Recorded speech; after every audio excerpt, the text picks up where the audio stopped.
Hello, everyone. Welcome back. Once again, I am Nicodemus Kane. Today is February the 2nd, 2022. That is a lot of twos. Also, it's Groundhog Day, just another day of deception and lies. Brought to you by the wonderful, evil people in charge of everything that you know. Those people that have taken everything you've ever known and changed it to suit their own needs. Uh, I just was I was looking through what Groundhog Day actually was, and it is funny, just just interestingly funny that things have come out the way they have. But we're going to talk about that later. Um, we'll worry about that later. Today I'm going to read Psalm 102. If we have time to talk about Groundhog's Day, I will. But this is a prayer of the afflicted when he is overwhelmed and poureth out his complaint before the Lord. Most definitely, this has been a vast majority of the Psalms, is to show that everyone has problems in this life and that you can find faith and consolation in the Father. All you need to do is ask. So many times, so many of these Psalms have been about being afflicted or having evil men come against you in some way, shape, or form. And for every one of those, there is always a psalm of the Father, of God being a rock for you in troubled times. But this one actually says it is a prayer of the afflicted when he is overwhelmed. So, Psalm 102, if it's any good, I have not read it yet. It's definitely one that you can come back to if you are ever troubled. All right, Psalm 102. Hear my prayer, O Lord, and let my cry come unto thee. Hide not thy face from me in the day when I am in trouble. Incline thine ear unto me in the day when I call. Answer me speedily. For my days are consumed like smoke, and my bones are burned as an earth. My heart is smitten and withered like grass, like grass, so that I forget to eat my bread. By reason of the voice of my groaning, my bones cleave to my skin. I am like a pelican of the wilderness. I am like an owl of the desert. I watch and am as a sparrow alone upon the housetop. Mine enemies reproach me all the day, and they that are mad against me are sworn against me. For I have eaten ashes like bread, and mingled my drink with weeping, because of thine indignation and thy wrath. For thou hast lifted me up and cast me down. My days are like a shadow that declineth, and I am withered like grass. But thou, O Lord, thou, O Lord, shalt endure forever. For thy remembrance unto all generations. I need to get my tongue working today. Thou shalt arise and have mercy upon Zion, for the time to favor her, yea, the set time is come. For thy servants take pleasure in her stones, and favor the dust thereof. So the heathen shall fear the name of the Lord, and all the kings of the earth thy glory. When the Lord shall build up Zion, he shall appear in his glory. He will regard the prayer of the destitute, and not despise their prayer. This shall be written for the generation to come, and the people which shall be created shall praise the Lord. For he hath looked down from the height of his sanctuary. From heaven did the Lord behold the earth, to hear the groaning of the prisoner, to loose those that are appointed to death, to declare the name of the Lord in Zion, and his praise in Jerusalem, when the people are gathered together in the kingdoms to serve the Lord. He weakened my strength in the way, he shortened my days. I said, O my God, take me not away in the midst of my days. Thy years are throughout all generations. Of old hast thou laid the foundation of the earth, and the heavens are the work of thy hands. They shall perish, but thou shalt endure. Yea, all of them shall wax old like a garment. As a vesture shalt thou change them, and they shall be changed. But thou art the same, and thy years shall have no end. The children of thy servants shall continue, and their seed shall be established before thee. Amen. That one was a little messed up. I am definitely sorry for messing that up the way it was. I am probably thinking too much about Groundhog Day. Here's a couple seconds of dead air for you.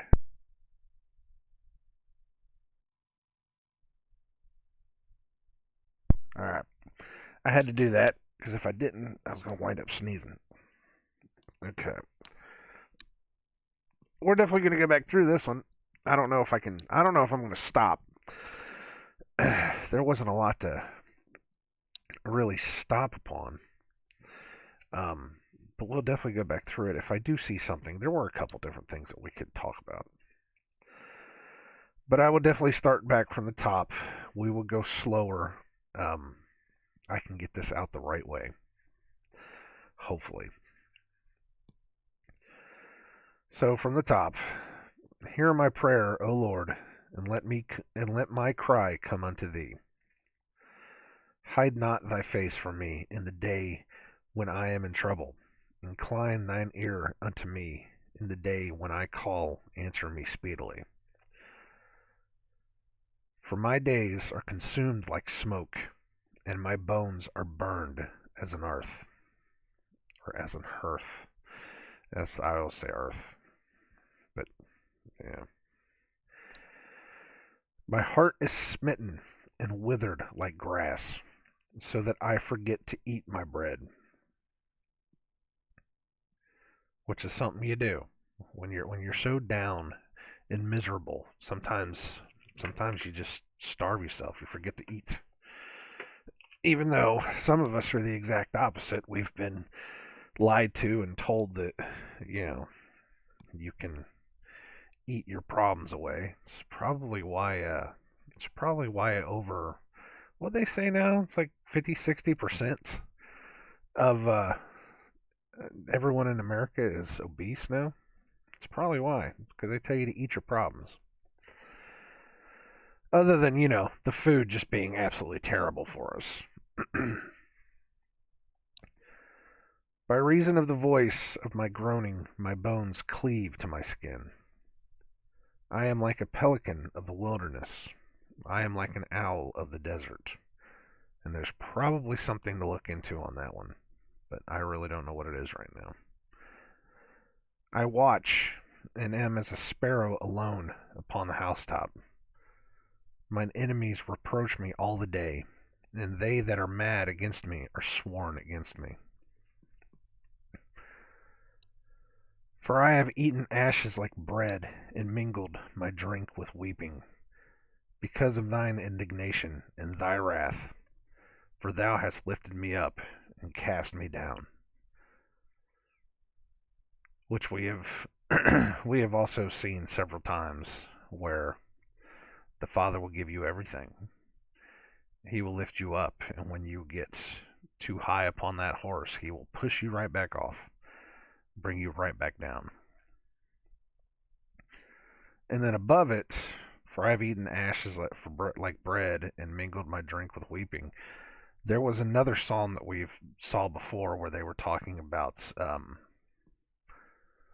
It was something similar to that. I have wept, and I am left drinking my tears, or drinking my tears because of my weeping, or something like that.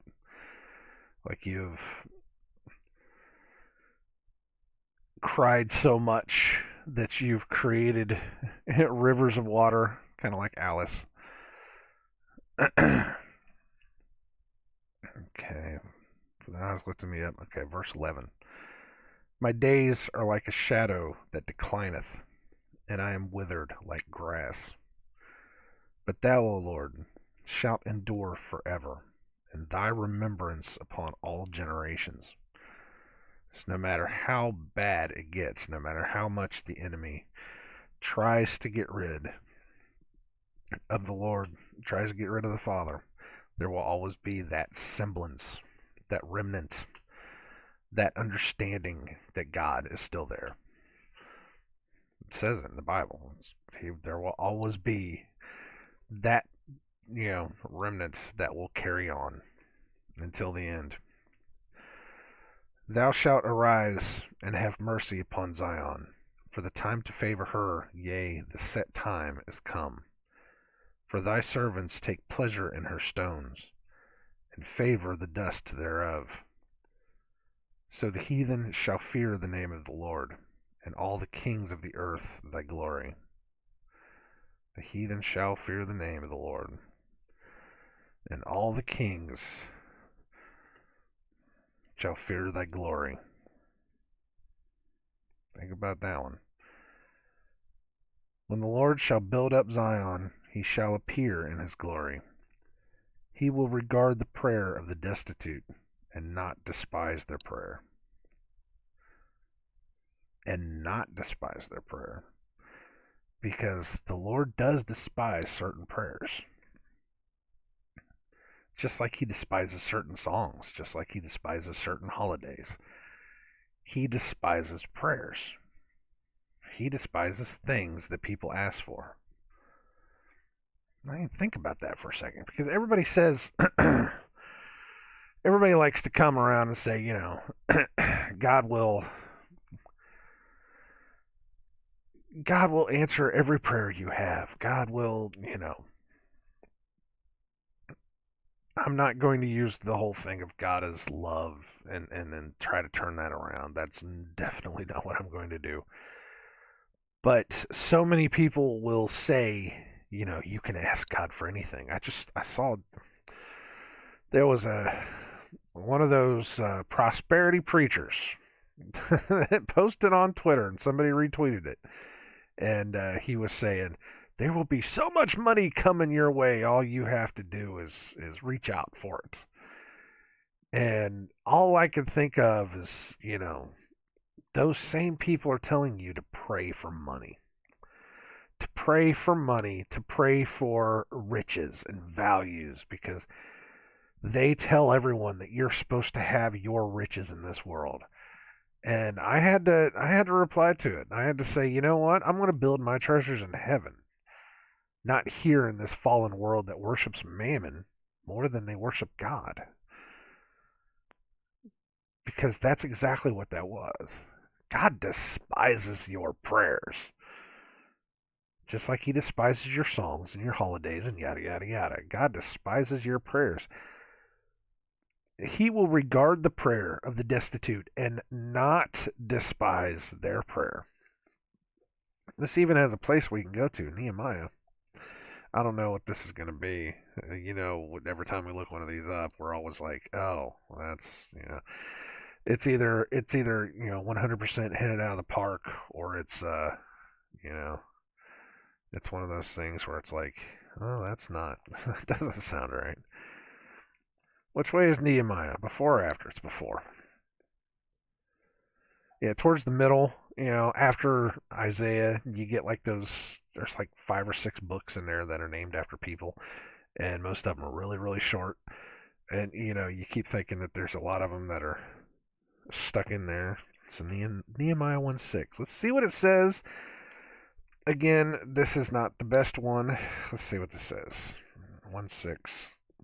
Let thine ear. Well, it's got. God, it goes back a ways. It actually goes back to Nehemiah 1:4.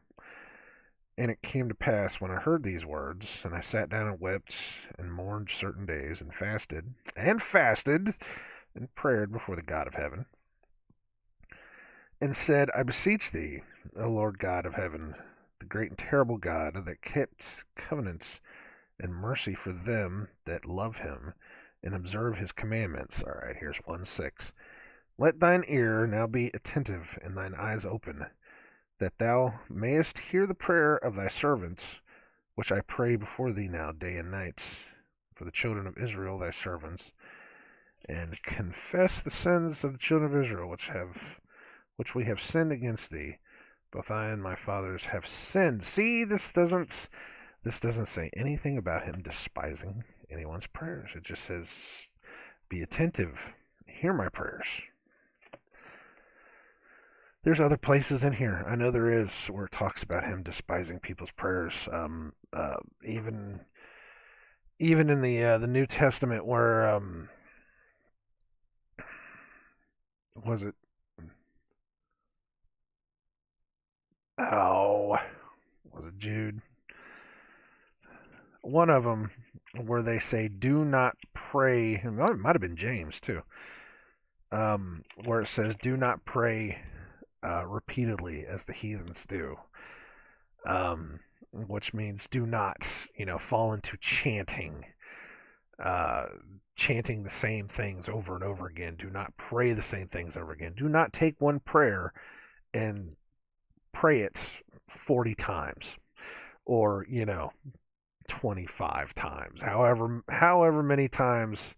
I could say however many beads are on a thing, but do not pray it however many times. You are told to pray it. Do you really need to? Do you really need to pray 13 Hail Marys in order to get in heaven? No, the Bible tells you not to. But you know, you know. At least in the Groundhog Day, actually. We'll get to that. Um. Anyways, though, yeah, one of these days I'll find those passages where it says he despises your prayers, he despises your songs, he despises your holidays, he despises your offerings. He doesn't want that stuff. He despises your feast days. He despises, God. There's things that God doesn't like. Just absolutely does not want you to do. And this world does its best to tell you it's okay to do a lot of that stuff. But you're not supposed to do that stuff. I'm just trying here, guys. I'm just telling you like the book says. Just going out there. Verse 18. This shall be written for the generation to come, and the people which shall be created shall praise the Lord. And the people which shall be created shall praise the Lord. That shall be written for the generation to come, and the people shall be created. The people which shall be created shall praise the Lord. Roll that one around your head. For he hath looked down from the height of his sanctuary. From heaven did the Lord behold the earth, to hear the groaning of the prisoner, to loose those that are appointed to death, to declare the name of the Lord in Zion, and his praise in Jerusalem, when the people are gathered together in the kingdoms to serve the Lord. He weakened my strength in the way, he shortened my days. I said, O my God, take me not away in the midst of my days. Thy years are throughout all generations.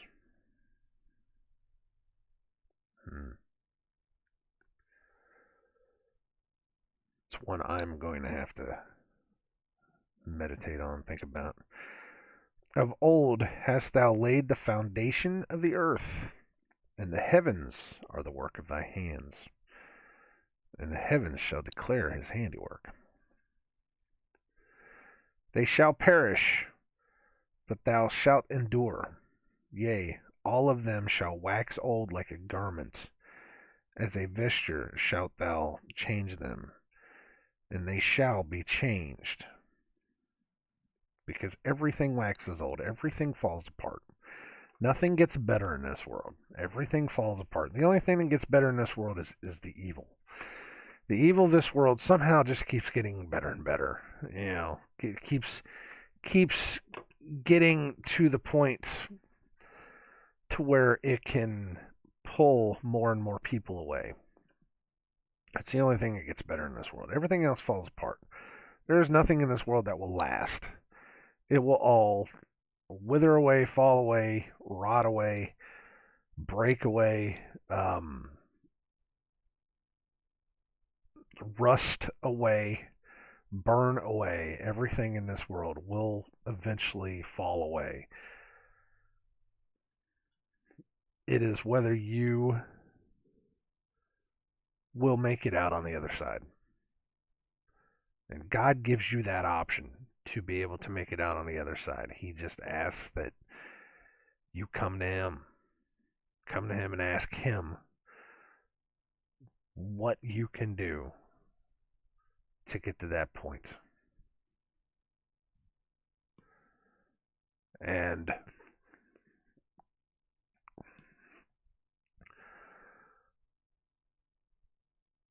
the biggest thing is just to ask Him. Just to ask Him. Just to start the process. Some people can't even get that far. Some people will ask Him, but they won't come to Him with a pure and open heart.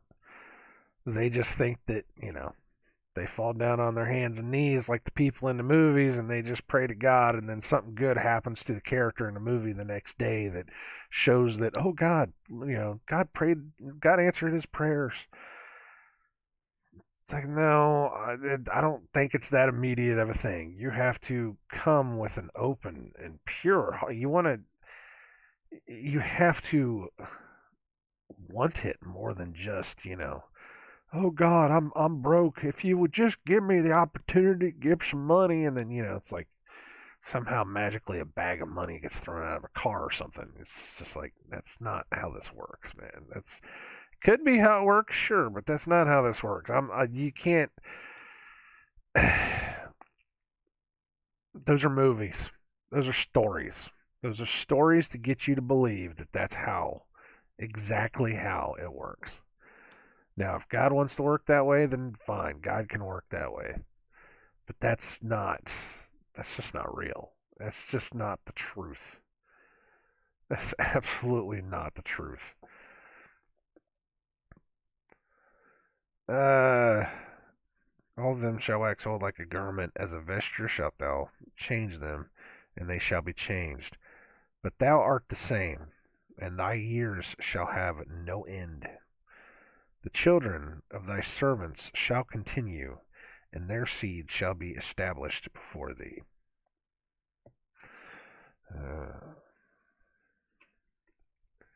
All right.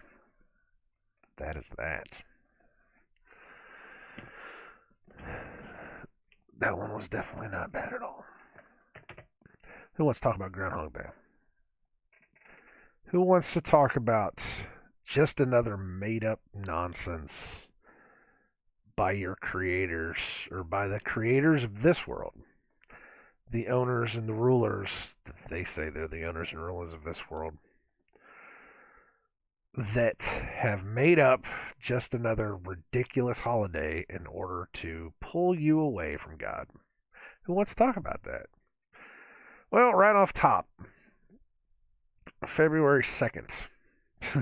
It's a 2-2. It's 22, which is a day, which is a number of death, actually. It's 22. It's a number of death. It's been a number of death for a while. But if anybody didn't know, this is the 33rd day of the year. When the calendar flips, Groundhog Day is the 33rd day of the year. Did you catch that one?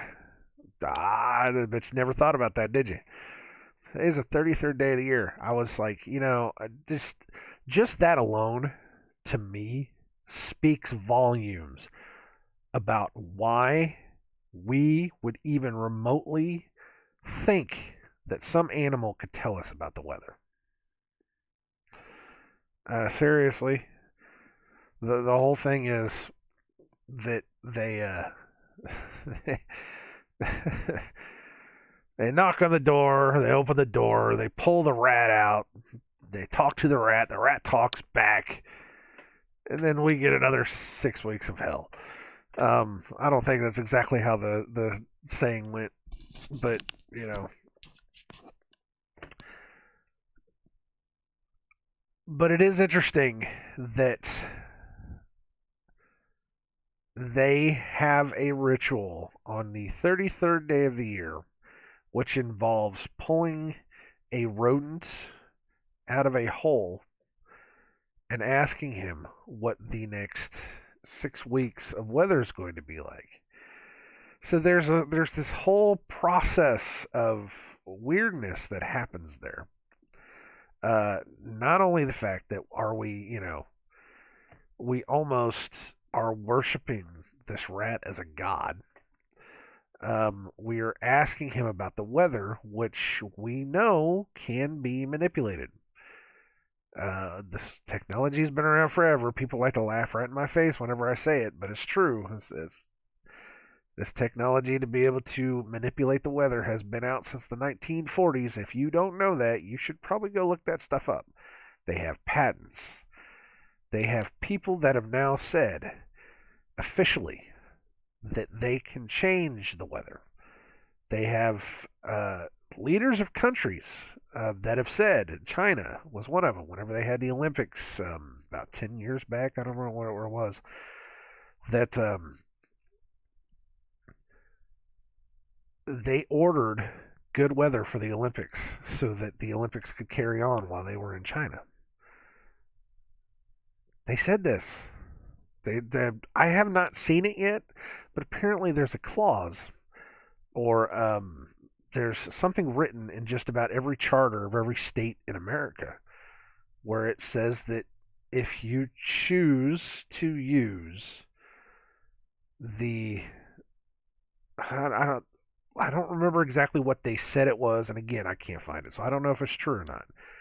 But some people have said that it's a clause that says that if you choose to use the weather manipulation system, or if you choose to have good weather for events or anything like that, let's just say a Super Bowl, or any kind of outdoor event, if you choose to have good weather for that event, you have to put in the documents ahead of schedule in order to yada yada yada all this other stuff. Again, I don't know if that's true. That's for you to go look up because I don't need to go looking that stuff up to know that weather manipulation is real. They've talked about cloud seeding since the 60s. They've talked about HARP and affecting cloud coverage with radar since the 70s and 80s.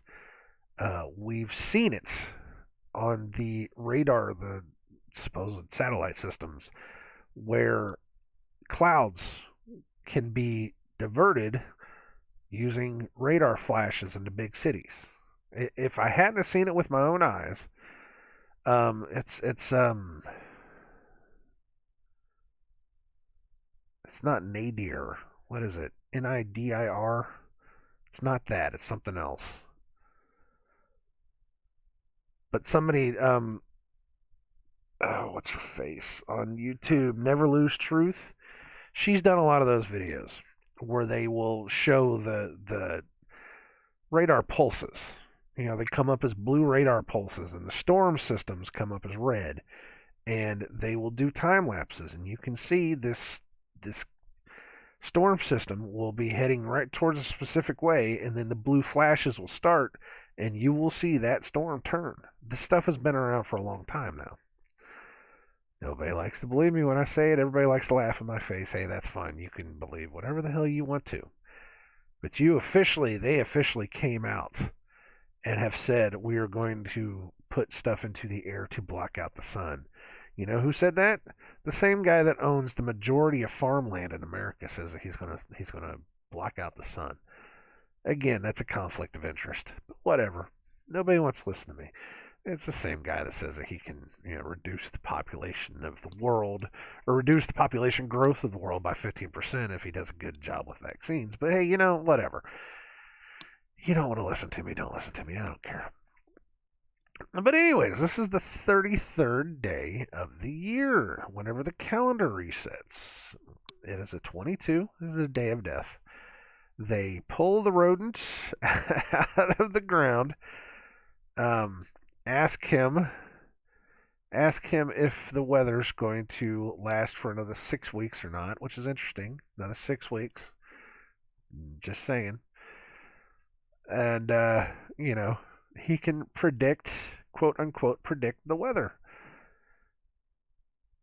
And we have weather manipulating machines. Now, of course, this says that he's not accurate. He doesn't have to be accurate. They don't have to. They don't have to have him be completely accurate. But and this isn't just an American thing.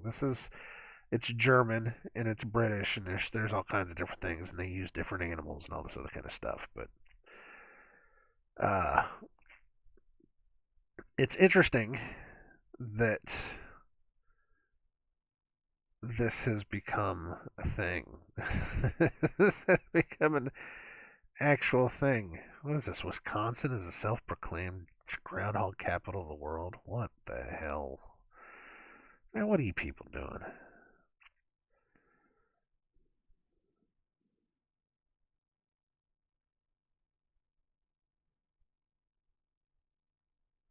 But of course, I've never really cared. Some people will follow it religiously, um,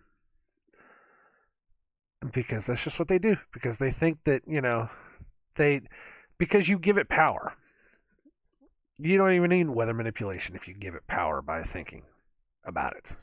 Somebody tells you that a rodent tells you there's going to be 6 more weeks of winter, then you're going to start thinking there's going to be 6 more weeks of winter, and you're going to start stocking up, and you're going to do all that stuff. I think it's far more accurate if you just let the weather happen. I don't trust meteorologists anymore anyways, because again, if we can manipulate the weather, why in the hell would anybody even claim to know what the hell is going on with the weather? Because it can be changed constantly. I don't believe any lies in this world anymore. I really don't. Plus the fact that, most meteorologists can only really understand the weather, maybe a day out if they're lucky. I live in Indiana. It's, if you want the weather to change, just wait 5 minutes. That's life. That is what it is. Supposedly we're supposed to be getting like 8 to 10 inches of snow today, but there ain't nothing going on out there. Hell, it was 50 degrees outside yesterday. 50 degrees. It was 10 degrees a week ago. Yesterday was 50. What's that all about?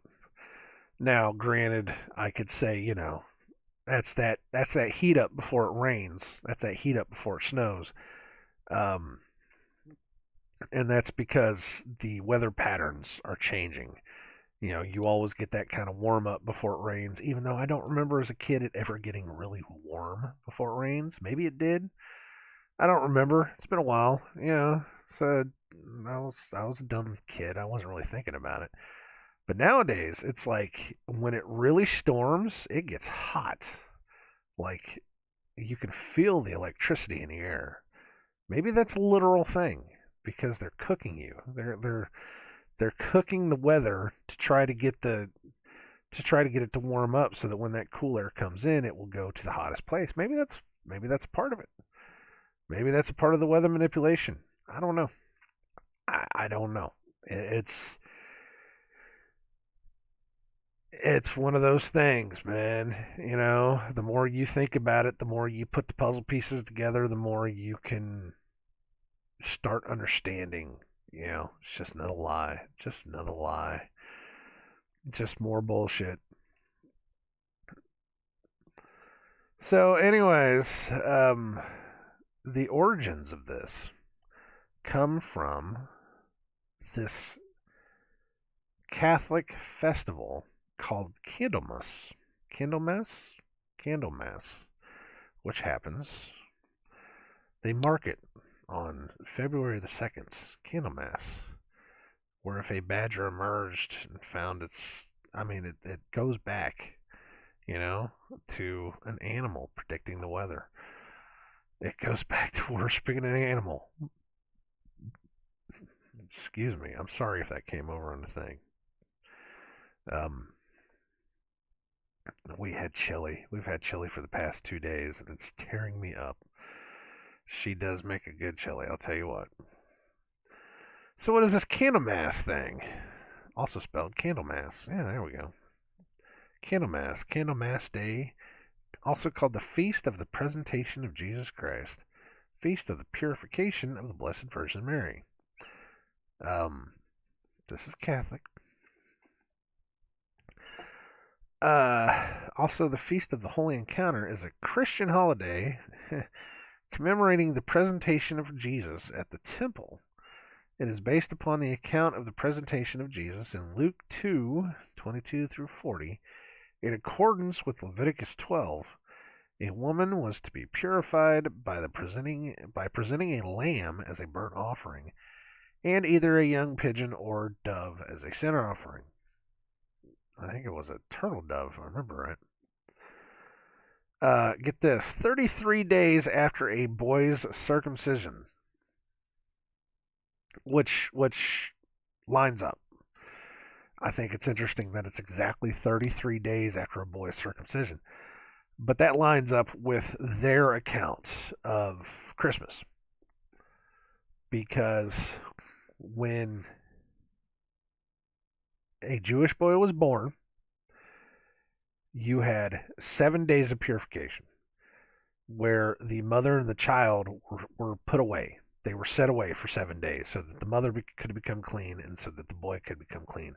On the 7th day, which would have been at the start of the new year, because remember, they say Christmas is the 25th, and, it's exactly 1 week later, you have New Year's Day. 7 days later, the boy would be circumcised. And of course, 33 days later, according to this, a woman was to be purified by presenting a lamb. Now, I don't remember hearing that. I'd have to look that one up again. It says Leviticus 12. But 33 days later. It's so interesting. 33 days. Exactly 33 days. Does it actually say that, though? Does it really? Leviticus 12. I'm looking. I gotta see it for myself. Such an interesting number, though, right?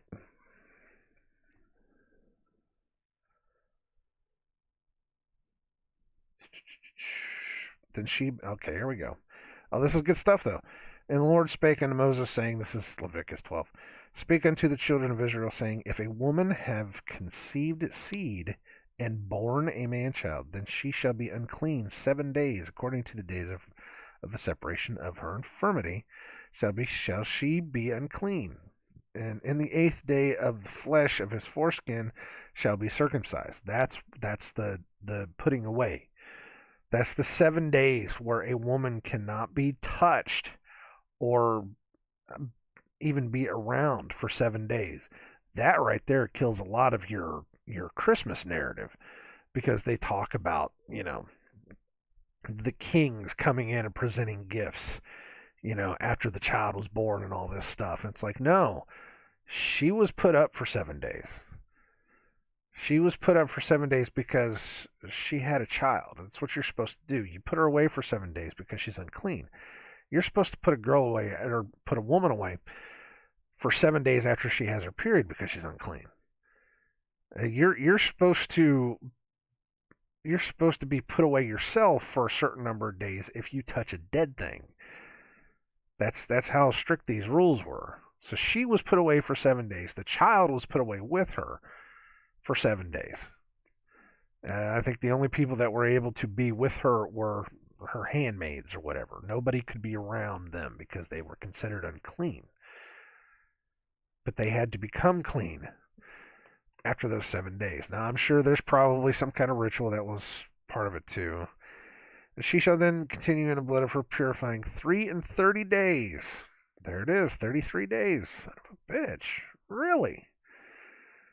She shall touch no hallowed thing, nor come into the sanctuary until the days of her purifying be fulfilled. 3 and 30 days. I completely skipped over that. Wow. But if she bear a male child, she be unclean 2 weeks. As in her separation, she continue in the blood of purification 66 days. So everything's doubled if she has a girl. Wow. But that actually says it right there. 3 and 30 days. I'm shocked to a point. We talk about the numbers and how bad they are. And I have said this before, and I will say it again, that the numbers may have represented something good at one point in time. God uses numbers just like everything else. He made the world in 7 days. He used the 12 tribes of Israel. There were 12 disciples. Christ made the 13th. So 13 was never a bad number. This is the same thing. If a woman's supposed to be continue to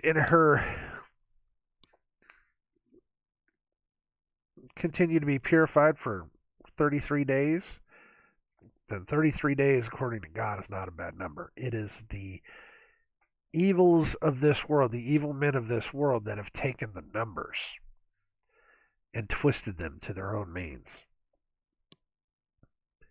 Because those guys out there that like to use the number 33 for all their different things, Masons, they're not doing God's work. You will judge them by their fruits, and they're not doing God's work. When the days for a son or for a daughter, she shall bring a lamb of the first year for a burnt offering, and a young pigeon, or a turtle dove for a sin offering unto the door of the tabernacle of the congregation. And a young pigeon or a turtle dove, which still flows along with the 12 days of Christmas. 2 turtle doves and a partridge in a pear tree. I still say it sounds like a list of ritualistic animals to kill. The 12 days of Christmas, when you put it all together, it sounds like a list. It really does. We're going to have unto the priest, who shall offer it before the Lord and make an atonement for her, and she shall be cleansed from the issue of her blood. This is the law for her that hath borne a male or a female. And if she be not able to bring a lamb, then she shall bring 2 turtles or 2 young pigeons, one for the burnt offering, the other for a sin offering, and the priest shall make an atonement for her, and she shall be clean. That is so interesting. Anyways, I do find it interesting. They chose this way to do it. Because again, Christ was not born on December 25th. But they're following the book as well as they can. They put it December 25th, and then 7 days later he gets circumcised on the new year. And then 33 days later is Groundhog Day, in which you have a ritual where you ask an animal how the weather's going to be for the next 6 weeks. So, there's... What else we got here? Hold on a second. Falls on 2nd February, which is traditionally the 40th day of and the conclusion of the Christmas Epiphany season.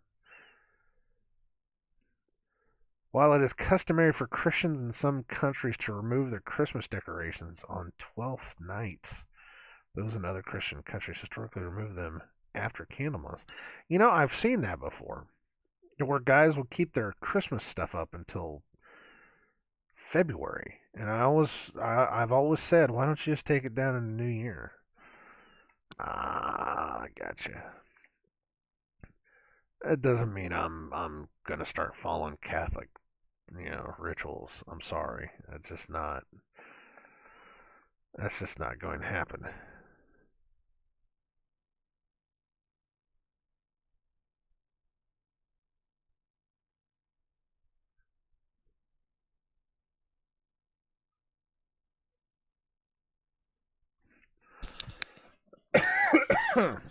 Sorry, I'm looking at how some of these rituals,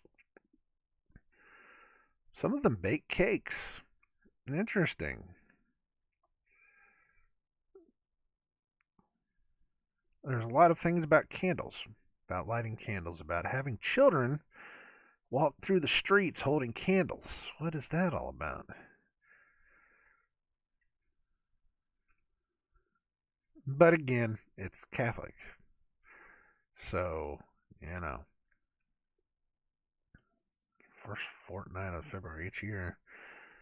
This is in Peru. Dancing and rituals. Mm.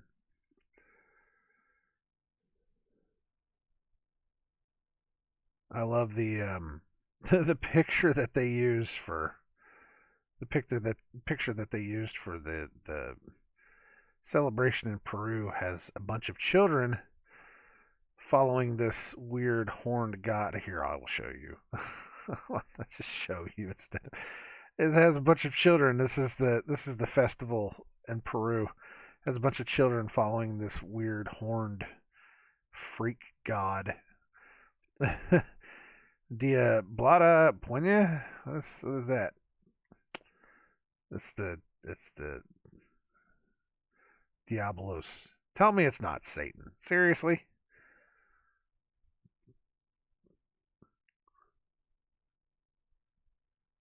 Tibetan masks, music for the dance. Siku. It doesn't say religious. Diablada Puenya. Blah blah blah blah blah. Or if I can see if I can translate. Translation. Devilish Puno. What the hell is it? So anyways, the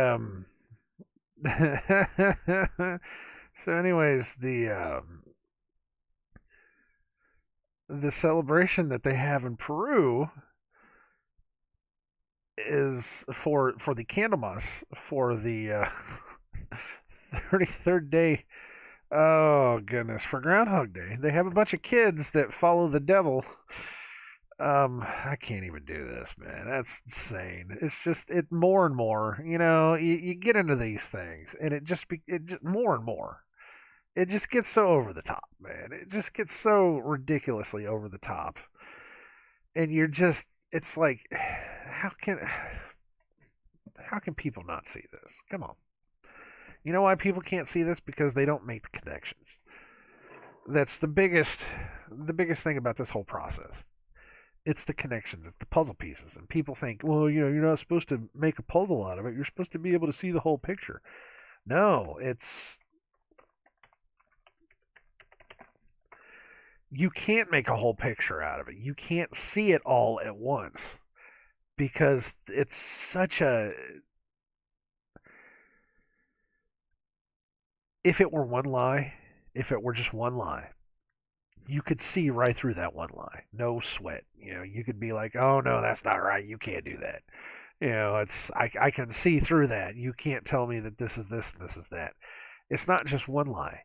It's millions upon millions upon millions upon millions of small lies that have stretched out for thousands of years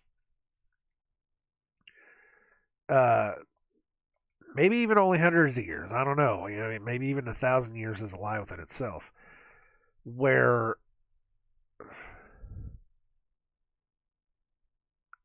people have changed the story so much that it's hard to find the truth. And of course, you have all these people that are, you know, living these lies, going along with these lies. But at the same time, you have you have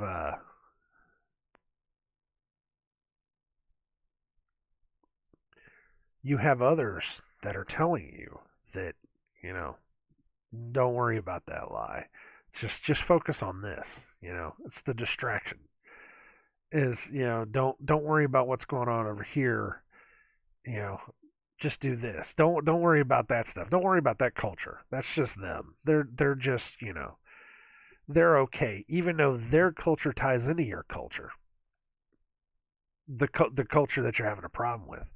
That the culture that has the little kids following this demonic devil figure is the same culture, or is part of the same culture as the ones that are lighting the candles for the supposed 33rd day, whenever Mary went in to give a sin offering to the what you know I, and then you add the numerology into it, and you start seeing how these things work, and you start putting it together more and more, and you realize that you know it's just part of the lie, and it just keeps building upon that lie, and it's just one thing after another, and it just your brain starts to crack. My brain is already cracked. My brain is gone, man. I have I have already gone past the point where I am like the dance of the devils. That's what it is. Diablada is the dance of the devils. Poignant. I have no idea what this poignant means. Let's see if we can search that up. Feminine. It's the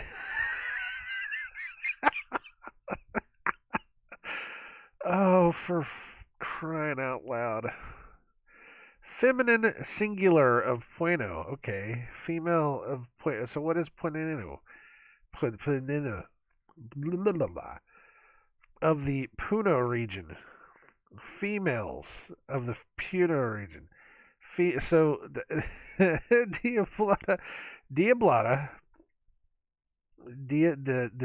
Diablada in Peru is known as the Danza de los Diablos, the dance of the devils.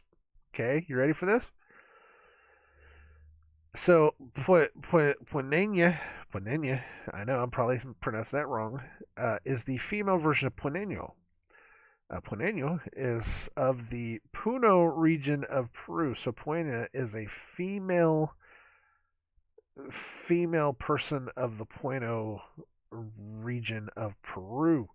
So the Diablada Punena, I'm doing that wrong. I already told you that, is the. Oh, put it together. Put it together. Spanish is not the hardest thing in the world to put together. The dance of the female devils of Puno. Put it together. Come on now.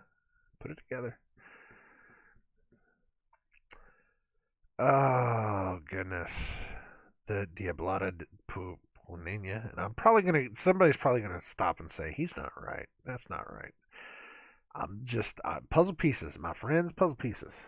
When they combine tenets of Christianity from the Altos Sacramentalists, oh God, with ancient Aymara traditions, which is probably the plume serpent stuff, some additional influences from the cults of the Virgin Mary. There's a cult of the Virgin Mary, were added in the following century. Well, yeah, because this is a tradition of the Virgin Mary atoning for her sins.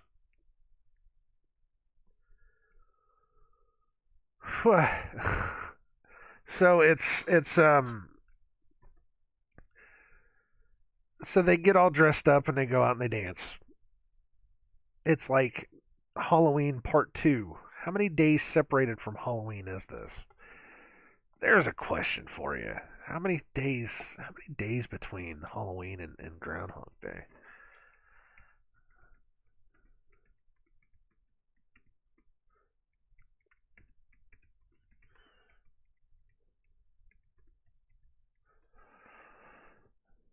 Day counters. Okay, start time. We're going to go into October 31st to February the 2nd.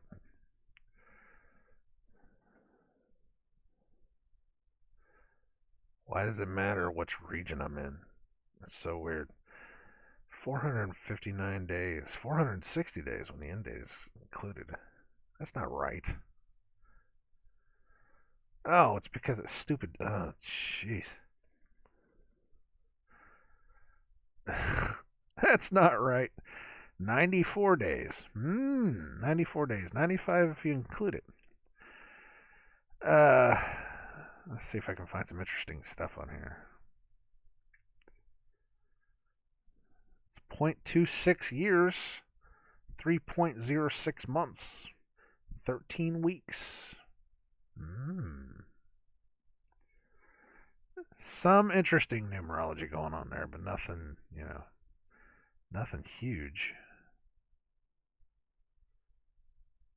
But still.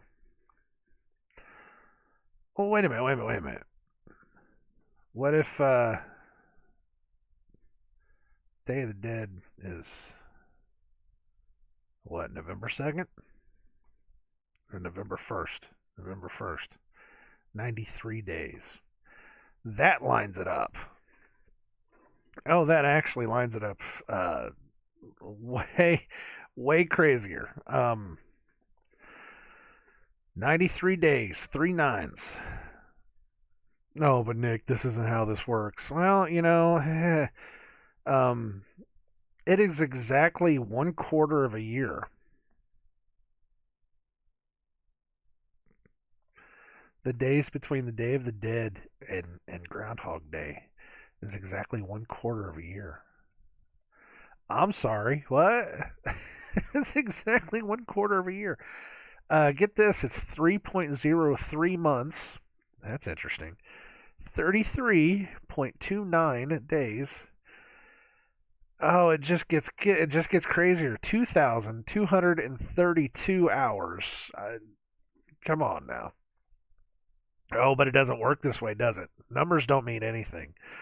Numbers don't mean anything. You can't just look at numbers and say that this means this and this means that. You know what?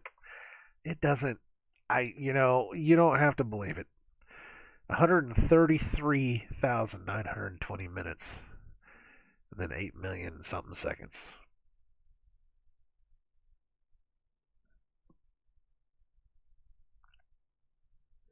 Wow. Just wow. You just move that number up one day because All Hallows Eve, Halloween, All Hallows Eve is the day before they celebrate.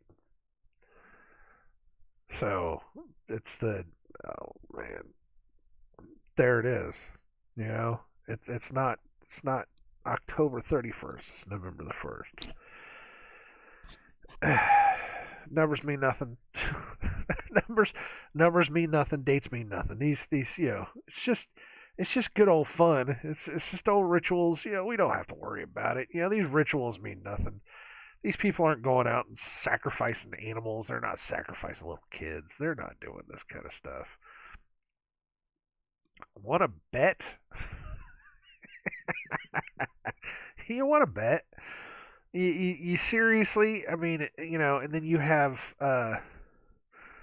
I've always said Mardi Gras is within itself is a ritual that it's It's this ritualistic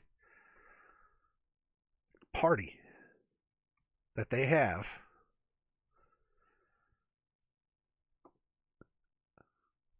When is it? The day before Ash Wednesday, 47 days before Easter. Yeah, see? But it's just another, you know, it's Fat Tuesday. There's just a lot of, it's the eating, the overeating of food before you start your fasting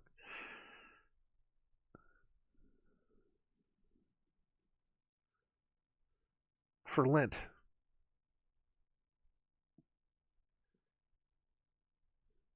The whole process, and it starts this year on March the 1st.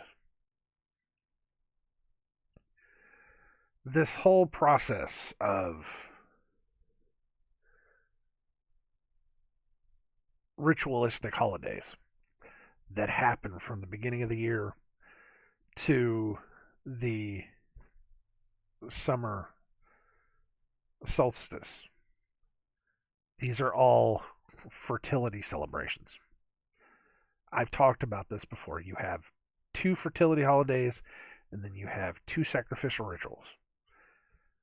And everything that happens from the winter, it's not a solstice. Is it a solstice?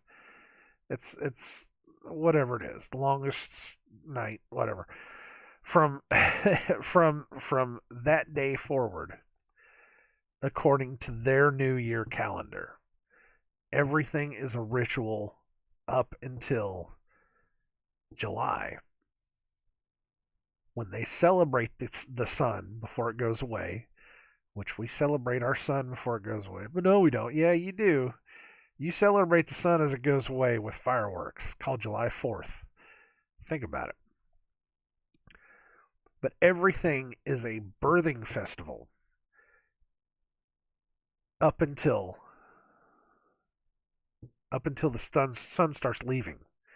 And when the sun starts leaving and they start freaking out because they think that the sun is never going to come back, then it becomes sacrificial rituals, because they have to kill their children in order for the sun to come back.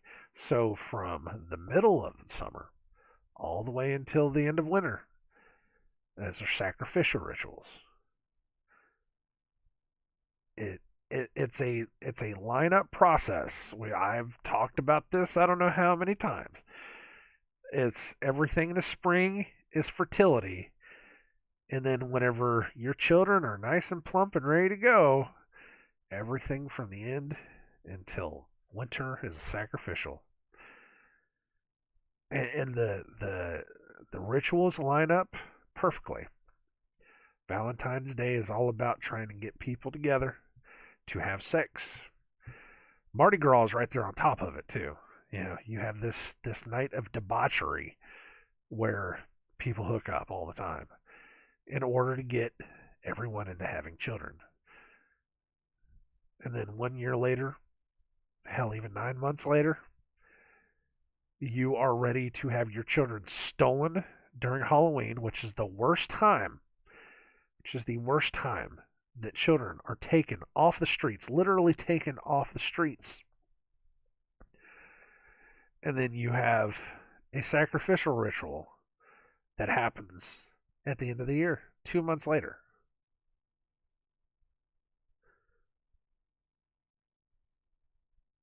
And you think this stuff doesn't line up? You think I'm crazy? You think I don't know what I'm talking about? I got a book sitting beside me right now. It's called the Book of Jasher.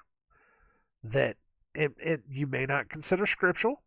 You may not consider it to be a legit source of information for the Bible, for understanding God, and you don't have to. That's fine. But I've said it. That book knows more than you do.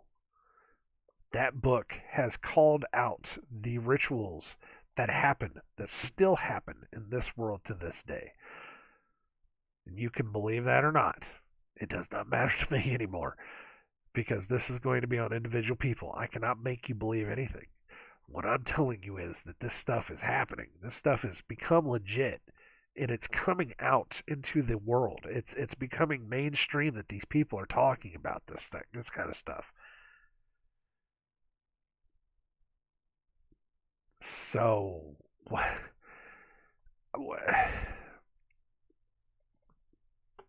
it's just more and more. It's just more and more laid on top of everything else, and nobody wants to hear it. Nobody wants to believe it. Everybody thinks that it's just safe, harmless fun. You can believe whatever the hell you want to believe. It doesn't. I can't.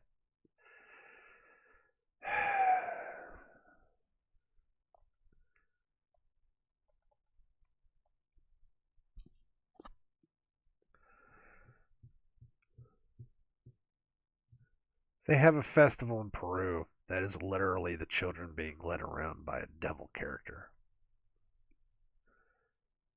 Pan. Pan is the goat god.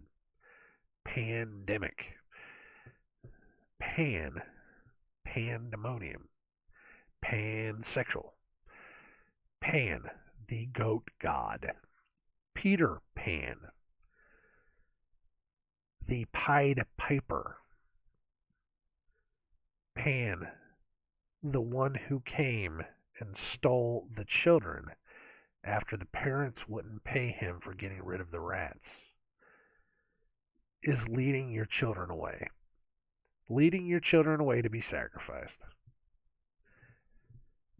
Pan. And you wonder why every holiday is aimed towards children.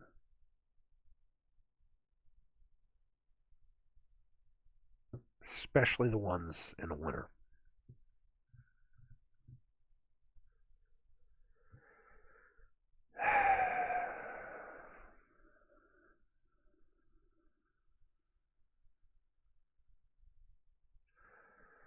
This world used to be 50,000 times more evil than it is now. It's still evil, but it got better. But all of these rituals, when you stack them on top of each other and you really think about what happened, and then you understand what people used to do to their own children, to themselves, to their own children. It's it's just wow, just absurdly wow. Uh, I'm going to have to stop so I can go to work. I could keep talking about this. I could keep talking about this. We could keep going on and on and on about it. But today is just another one of those holidays. Just another one of those things. It's the 33rd day of the year. It is. It's not just. It's not just a. It's not just a silly little ritual where they go and pull a dog or pull a rodent out of a tree stump and ask them how the weather's going to be. It's not. There's so much more to it. Just like everything else, there's so much more to it. You dig down and it just gets worse and worse and worse. So, believe me if you want to believe me. Don't believe me if you don't want to believe me. That's fine with me. Just be careful out there. Understand what's going on. You know, take take 5 minutes to look into the history of these things, and then take 5 more minutes after that to put the pieces together of what it could mean for other things. Once you start doing that stuff, you start unlocking all the evils of I just so much, man, so much garbage. Well, I've got to go. So I shall talk to you guys later. Take care of yourselves. God bless you all.